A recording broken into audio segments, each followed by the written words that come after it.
Bumaba ang online scam ngayong taon kumpara sa taong 2024 ayon sa Philippine National Police Anti-Cybercrime Group.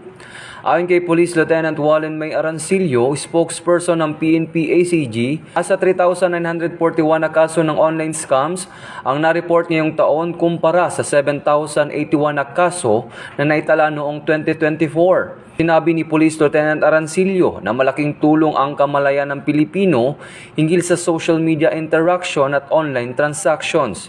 Gayunpaman, nagbabala ang PNP na hindi dapat maging kampante ngayong papalapit ang holiday season, lalong-lalo na sa mga bare months na tumataas ang cybercrime.